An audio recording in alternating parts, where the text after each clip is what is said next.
तो फाइनली अब जो मैं रिकॉर्ड कर रहा हूँ, ट्रांसमीटर का वॉल्यूम 2% प्लस है, ठीक है। और रिसीवर का जो वॉल्यूम है वो बिल्कुल जीरो पे है, ना ही तो प्लस है और ना ही तो माइनस है। अब हम क्या करते हैं कि ट्रांसमीटर के वॉल्यूम को मिडिल पे लाते हैं, बिल्कुल जीरो पे। फिर से हमने क्या किया कि ट्रांसमीटर का वॉल्यूम बिल्कुल मिडिल पे है, जीरो पे है, माइनस नहीं है ना प्लस है।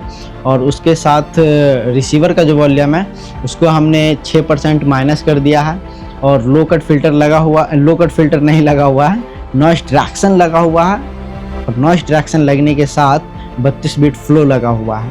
अब 3 कैटेगरी में हमने कर लिया। ट्रांसमीटर का वॉल्यूम मिडिल पे रखने के बाद 3 कैटेगरी हमने रिसीवर से ट्राई कर लिया। एक बार रिसीवर को मिडिल क्लास पे रख के, और एक बार रिसीवर को बढ़ा करके, और एक बार रिसीवर को माइनस करके। और ये तीनों कैटेगरी हमको देख लेना है ताकि पता चल जाए। अब हमने क्या किया कि ट्रांसमीटर का जो वॉल्यूम है वो सेम टू सेम है। ट्रांसमीटर के वॉल्यूम में हमने बिल्कुल नहीं छेड़ा है।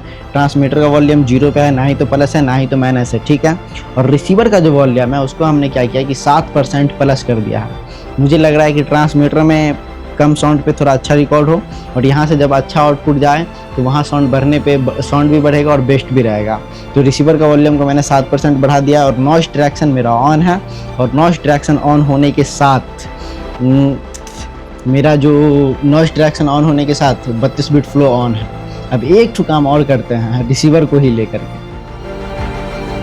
ट्रांसमीटर का जो वॉल्यूम है वो बिल्कुल जीरो पे है, रिसीवर का भी वॉल्यूम बिल्कुल जीरो पे है, और 32 बिट फ्लो लगा हुआ है, और नॉइस डिडक्शन लगा हुआ है।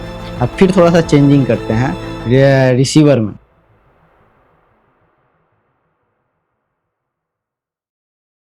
तो फाइनली अब जो मैं रिकॉर्ड कर रहा हूँ, और रिसीवर का जो वॉल्यूम है वो बिल्कुल जीरो पे है, ना ही तो प्लस है और ना ही तो माइनस है।